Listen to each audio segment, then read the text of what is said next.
La vie est pleine d'obstacles. Certains sont petits, comme une mauvaise journée au travail ou un désaccord avec quelqu'un de proche. D'autres semblent gigantesques, impossibles à surmonter.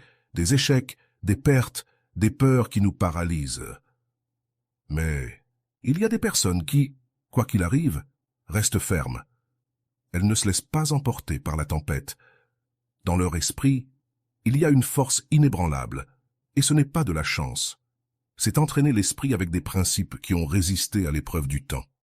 Imagine faire face à n'importe quelle situation avec calme, clarté et détermination, sans que la peur te freine, sans que l'opinion des autres te limite, sans que l'adversité ne te brise. Cela semble puissant, non? C'est ce que tu apprendras aujourd'hui. Aujourd'hui, je te dévoilerai 10 leçons stoïciennes qui t'aideront à dominer ton esprit et surmonter tous les obstacles. Chacune d'elles est une clé pour forger un mental inébranlable et une vie dans laquelle tu es le maître de ton destin. Ne pars pas, car la dernière leçon pourrait changer ta vie pour toujours. Mais avant de commencer, va dans les commentaires et écris « À partir d'aujourd'hui, je dominerai mon esprit et surmonterai tous les obstacles. Je suis stoïque. » Avec cela, tu t'engages à prendre le contrôle de ton esprit et à vivre avec discipline. Commençons. 1. Domine tes émotions avant qu'elles ne te dominent. Les émotions sont des forces puissantes, mais elles ne sont pas nos maîtresses. Imagine une mer déchaînée. Les vagues peuvent être intenses, mais le navigateur expert ne se laisse pas emporter par elles. Il apprend à diriger son bateau avec fermeté. C'est ce que l'enseignement stoïcien nous apprend. Ne pas réprimer ce que l'on ressent, mais le gouverner avec raison et autodiscipline. Tu n'es pas tes émotions, tu n'es pas ta colère, ton anxiété ni ta peur. Tu es la conscience qui observe ces émotions et décide quoi en faire. Lorsque tu laisses la colère te contrôler, tu deviens un prisonnier de ton propre tempérament. Lorsque l'anxiété dirige tes pas, tu vis piégé dans des scénarios futurs qui peut-être n'arriveront jamais. Et lorsque la peur te paralyse, tu t'empêches de grandir et d'évoluer. Marc Aurèle a écrit « Si tu souffres de quelque chose d'extérieur, ce n'est pas cela qui te perturbe, mais ton jugement à ce sujet. Et tu as le pouvoir de changer ce jugement maintenant. Voici la clé. Ce n'est pas ce qui arrive qui nous affecte, mais la manière dont nous l'interprétons. La prochaine fois qu'une émotion intense cherche à te submerger, arrête-toi, respire, demande-toi « Est-ce que cela est sous mon contrôle? Cette émotion m'aide-t-elle ou me rend-elle plus faible? Comment réagirais-je si j'étais ma meilleure version ?» La réponse à ces questions est ce qui sépare une personne ordinaire de quelqu'un avec une véritable force mentale. Car la vraie force ne réside pas dans l'agressivité ni dans l'indifférence, mais dans la capacité de ressentir sans être esclave de ce que l'on ressent. 2. Transforme l'adversité en ton meilleur allié. Chaque défi que tu affrontes a 2 faces. Il peut te couler ou il peut te forger. La différence réside dans la manière dont tu l'abordes. Les stoïciens comprenaient que l'adversité n'est pas une punition, mais une opportunité déguisée. Marc Aurèle l'a clairement exprimé avec sa célèbre phrase « Ce qui gêne le chemin devient le chemin ». Imagine que la vie soit un champ de bataille et que chaque obstacle soit une épreuve qui te prépare à la suivante. Si tu fuis, tu resteras faible. Si tu fais face à la difficulté avec courage, tu deviendras plus fort. Ce n'est pas l'absence de problèmes qui définit une personne sage, mais sa capacité à les utiliser comme des marches pour grandir. Avant d'aller loin, je te serais reconnaissant si tu mets un j'aime à la vidéo, cela m'aiderait à continuer de diffuser cette philosophie.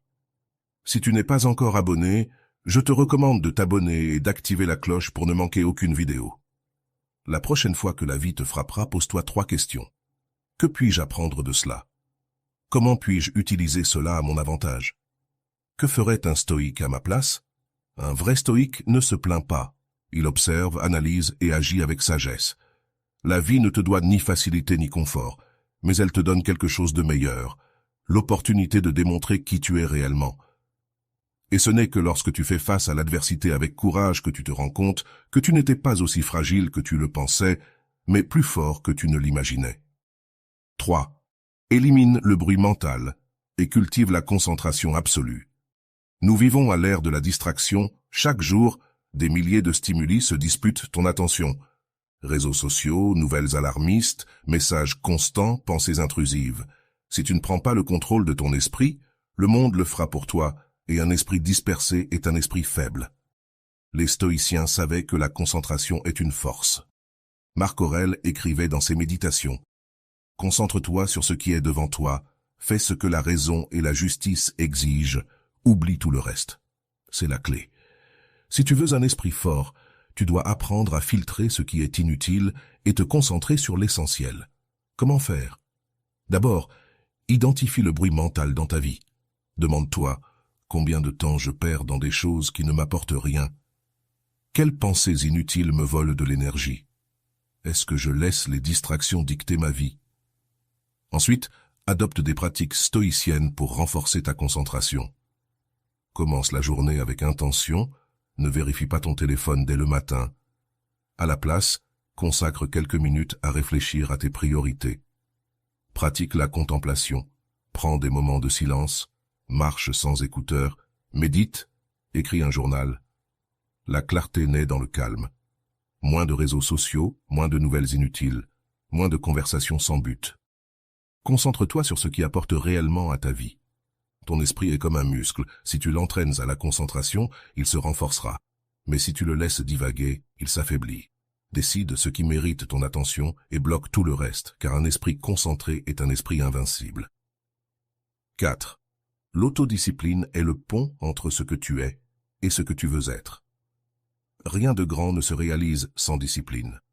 Le talent sans effort est inutile, et la motivation sans constance se dissipe. Épictète l'a exprimé clairement. Personne n'est libre s'il n'est pas maître de soi.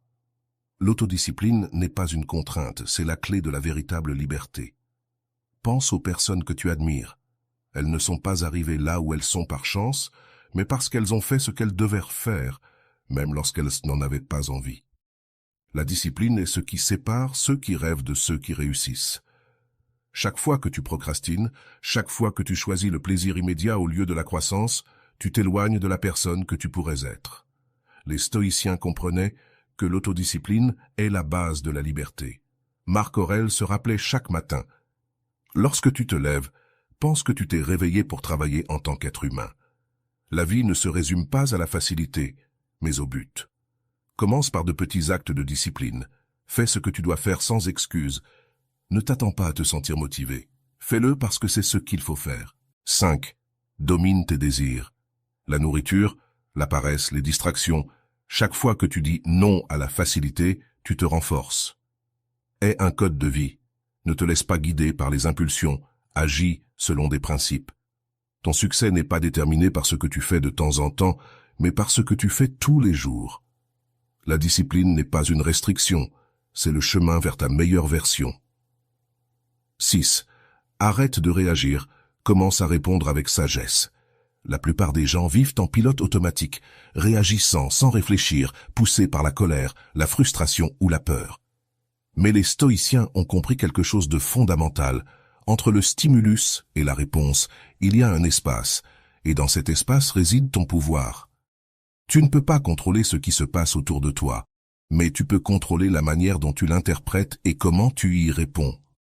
Épictète l'a clairement dit: « Ce qui nous affecte, ce n'est pas ce qui nous arrive, mais ce que nous pensons à ce sujet. » Si tu laisses les circonstances dicter ton état mental, tu seras un esclave de l'extérieur, mais si tu apprends à répondre avec sagesse, tu seras maître de toi-même. Lorsque quelqu'un te provoque, lorsque quelque chose te frustre, lorsque tu ressens l'urgence d'exploser, fais une pause, respire. Avant de parler, quelques secondes de pause peuvent éviter des jours de regret. Ne prends rien comme une attaque personnelle. La plupart du temps, ce que les autres font n'a rien à voir avec toi, mais avec eux-mêmes. Choisis le calme plutôt que l'impulsivité. La véritable force ne réside pas dans la réaction agressive, mais dans la réponse avec clarté. Le monde te mettra à l'épreuve de façon constante, mais le véritable pouvoir réside dans le fait de ne pas laisser cela te tirer vers le bas. Contrôle ta réponse et tu contrôleras ton destin. 6. Apprends à être seul sans te sentir seul. La solitude est une peur universelle. Nous vivons dans un monde où la compagnie constante semble être la norme. Cependant, le véritable pouvoir réside dans l'apprentissage de la solitude sans se sentir seul. Les stoïciens, comme Sénèque, comprenaient que la solitude n'est pas un fardeau, mais une opportunité de croissance intérieure. La solitude nous confronte à nous-mêmes, ce qui peut être inconfortable, car nous évitons souvent le contact avec notre propre esprit et nos émotions. Mais comme l'a dit Sénèque, la véritable liberté réside dans la capacité à être seul avec soi-même. La solitude est un terrain fertile où naissent la réflexion et la compréhension de soi. C'est le moment idéal pour découvrir qui tu es vraiment, sans distractions extérieures qui te définissent. Lorsque tu te retrouves seul, que fais-tu? Essaies-tu de combler le vide avec du bruit, avec de l'activité constante ou avec la nécessité d'approbation extérieure? Le véritable défi est d'être capable de rester en silence, de réfléchir à ta vie, tes décisions et tes émotions, et d'apprendre à être en paix avec toi-même. La prochaine fois que tu te retrouves seul, profite de ce temps pour réfléchir. Pose-toi des questions profondes. Qu'ai-je appris de mes expériences? Comment puis-je m'améliorer? Médite. Apprends à observer tes pensées sans les identifier à ton être. Déconnecte-toi des distractions, éloigne les appareils et cherche cet espace de calme. Au début, la solitude peut être inconfortable, mais ce sont dans ces moments-là que tu peux te connecter à ton but, redéfinir ta direction et découvrir une paix intérieure que le bruit du monde ne pourra jamais t'offrir. Apprendre à être seul, c'est apprendre à être véritablement libre. 7. Fais de l'inconfort ta zone de confort. Le confort est une arme à double tranchant. Il nous procure du plaisir, mais nous vole de la force. Les stoïciens comprenaient que vivre en fuyant l'inconfort nous rend fragiles, dépendants et effrayés du changement. C'est pourquoi, si tu veux être mentalement fort, tu dois faire de l'inconfort ta zone de confort. Mais comment y parvenir? En t'exposant de manière intentionnelle à des situations qui te défient. N'attends pas que la vie te frappe pour découvrir si tu es résilient. Crée plutôt des défis contrôlés qui renforceront ton esprit et ton corps. Commence par le physique. Prends des douches froides, fais de l'exercice, même si tu n'en as pas envie. Jeûne de temps en temps. Ton corps apprendra que l'inconfort n'est pas un ennemi, mais un maître. Ensuite, applique cela à ta vie quotidienne. Sors de ta routine, confronte tes peurs, parle en public, engage des conversations inconfortables, dis non quand c'est nécessaire. Chaque fois que tu affrontes l'inconfort et que tu continues, ton seuil de résistance se développe. Ce qui te terrifiait hier devient gérable aujourd'hui. Ce qui te paralysait autrefois n'est plus qu'un petit obstacle. Marc Aurèle disait « Ce qui entrave le chemin devient le chemin ». L'inconfort n'est pas une punition, mais une opportunité. Si tu apprends à t'y déplacer, à le voir comme une partie de ton entraînement, rien ne pourra te faire sortir de ton centre. Ne cherche pas la commodité, cherche la force, car lorsque l'adversité viendra, et elle viendra, tu ne te briseras pas, tu seras déjà préparé. 8. Élimine les excuses et adopte l'action immédiate. Chaque fois que tu dis « demain je commence »,« quand j'aurai plus de temps » ou « quand je me sentirai prêt », ce que tu fais, c'est t'enchaîner à l'inaction. Les excuses sont des pièges mentaux déguisés en raisons logiques. Elles te convainquent que ce n'est pas le bon moment, alors qu'en réalité, il ne manque que la décision. Un stoïcien n'attend pas des conditions parfaites, car il sait qu'elles ne viendront jamais. La vie aura toujours des obstacles imprévus et des difficultés. Si tu attends le moment idéal, les années passeront et tu resteras au même endroit. C'est pourquoi la philosophie stoïque nous invite à agir immédiatement. Pas demain, pas après, mais maintenant. Demande-toi ce qui est sous ton contrôle en ce moment, puis fais-le. Ne suranalyse pas, ne cherche pas d'excuses. Si tu dois parler à quelqu'un, fais-le. Si tu as un objectif, commence par le premier pas. Si un problème t'inquiète, agis sur ce que tu peux résoudre. L'action est l'antidote à la procrastination et à la peur. Plus tu agis, moins les excuses ont de pouvoir sur toi. Mais lorsque tu fais le premier pas, l'inertie devient ton allié. Tu seras surpris de tout ce que tu peux accomplir lorsque tu cesses de négocier avec toi-même et que tu exécutes simplement. Épictète l'a dit clairement, « Ne l'explique pas, vis ta philosophie. » Ce n'est pas suffisant de comprendre ce qu'il faut faire, il faut le faire. N'attends pas que tout soit parfait, car la perfection est une illusion. Décide aujourd'hui que tu ne seras pas esclave des excuses, adopte l'action immédiate et fais-en ta norme. Car la différence entre ceux qui atteignent leurs objectifs et ceux qui ne les atteignent pas est simple.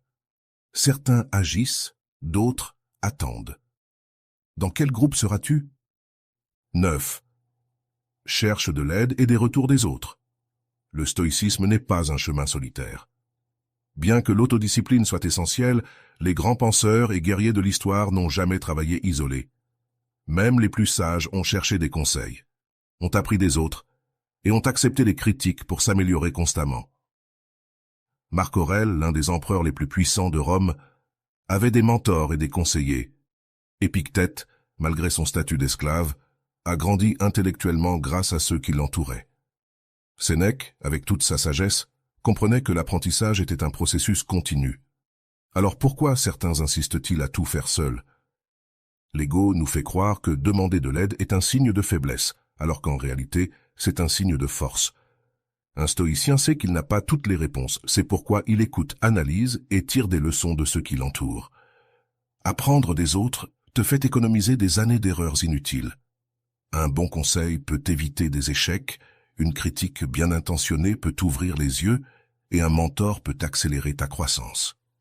Mais tu dois être prêt à écouter humblement, sans défendre ton ego ni justifier tes échecs. Ne ferme pas la porte à la rétroaction. Ne vois pas la critique comme une attaque, mais comme un outil pour t'améliorer.